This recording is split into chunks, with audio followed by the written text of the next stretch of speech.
Good morning. Here it is. It's Wednesday. We've made it to the middle of another week, and of course that means it's Hump Day. And today is March the 5th.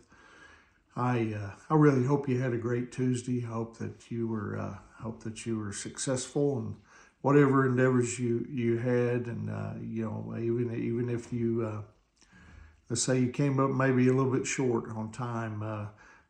God has now blessed us with the breath to breathe here on this Wednesday morning, on this Hump Day.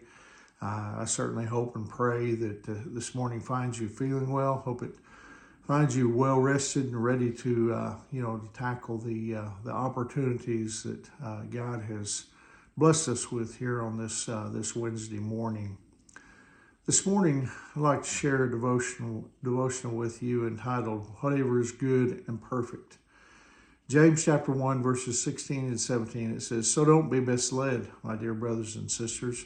Whatever is good and perfect is a gift coming down to us from God our Father, who created all the lights in the heavens. He never changes or casts a shifting shadow." In this passage, James is talking, to people who, they were struggling, with temptation. They were looking for, scapegoats. And some even had the nerve to suggest that God, tempted them, to sin. And so James, he nips that talk in the bud with 3 words: don't be misled. God doesn't tempt anyone to sin. He is light, sin is darkness. The two can't coexist. There is no dark side to him. There's not even a hint of a shadow. God created us with free will. He lets us, choose whether we will obey him or not. And he allows us to experience the consequences, of our disobedience. But he doesn't tempt us. He doesn't try to get us, to do wrong. In fact, he gives us every reason not to sin.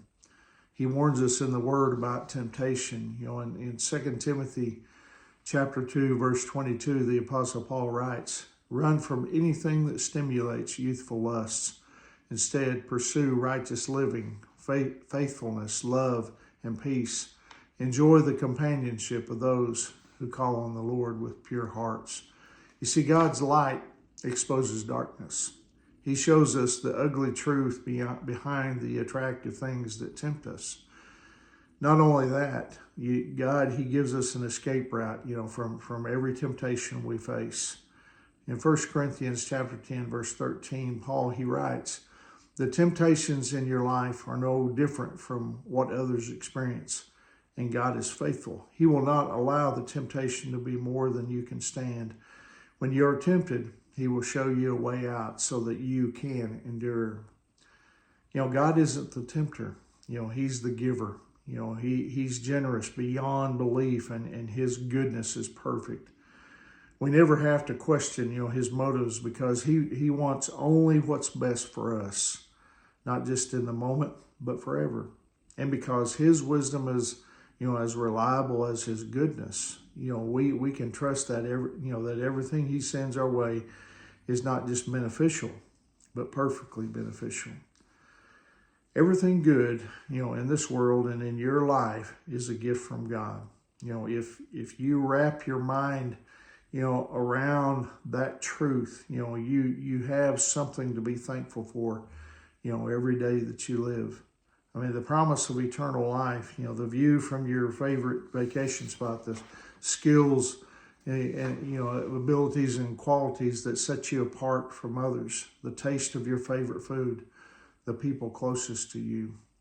What would happen in your relationship with your spouse or other loved ones if you treated them, like the gift from God that they are? If you spent time, appreciating the many ways they bring you joy and brighten your day, or if you found creative and meaningful ways to, let them, know how thankful you are for them. Imagine the possibilities and how good that would be. Because I think it would be. And that's good for me, and it's good for you, all of us. But I want to leave you with this question to reflect on this morning. How can you show your appreciation for the good, perfect gifts God has given you? Something to think on today. But anyway, hope this encourages you this morning. Hope you have a wonderful day. And remember, Angie and I, we love you guys, and we're praying for you. And Lord willing, I'll see you tomorrow morning. God bless you.